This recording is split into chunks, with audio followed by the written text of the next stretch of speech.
নমস্কার, ঘরকন্যা ডায়েরির আরেকটি নতুন পর্বে সকলকে স্বাগত জানাচ্ছি।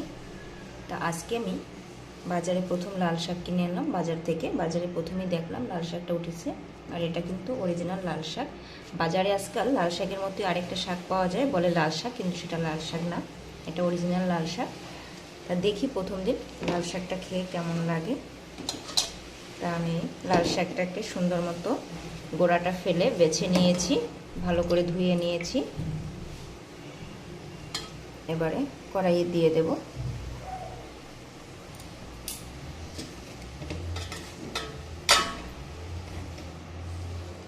শাকটাকে আমি কুচি করে নেইনি,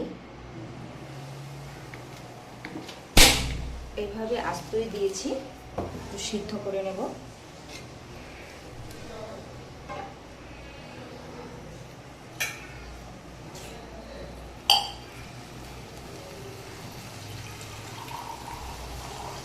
হালকা একটু জল দিয়ে দিচ্ছি সিদ্ধ হওয়ার জন্য,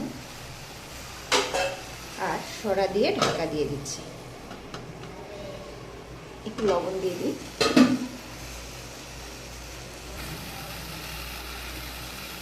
একটু লবণ দিয়ে দিলে সিদ্ধটা বেশ ভালোভাবে হবে, তাই একটু পরিমাণ মতো লবণ দিয়ে দিলাম। এবার ঢাকা দিয়ে দেব। দেখুন লাল শাকটা ঢেকে দিয়েছিলাম, কমে কতটা হয়ে গিয়েছে। মানে এখানে আমি প্রথম বলেছিলাম এটা মনে হচ্ছে অরিজিনাল লাল শাক। দেখুন সেদ্ধ দিয়েছি, সব রং দিয়ে ধরে গেছে। এখন কীরকম হয়েছে কালারটা। আর যেটা অরিজিনাল লাল শাক সেটার কালার কিন্তু এভাবে চলে যাবে না,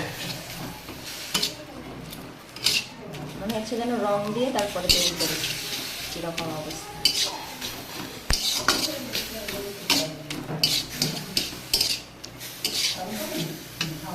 এখন লাল শাকটাকে তুলে তারপরে তেল দেবো। দেখুন কড়াইয়ে তেল দিয়ে সরিষার ফোড়ন দিয়ে দিয়েছি আমি। এবারে লাল শাকটা দিয়ে দেবো।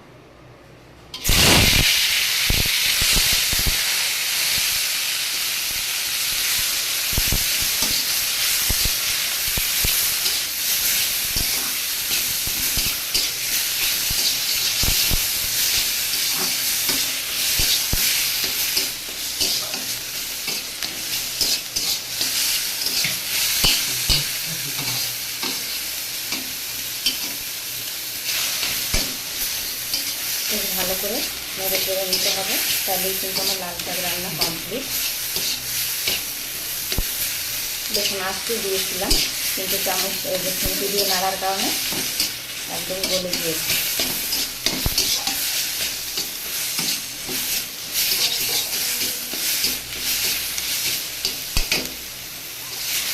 আমার লাল শাক রান্না হয়ে গেছে।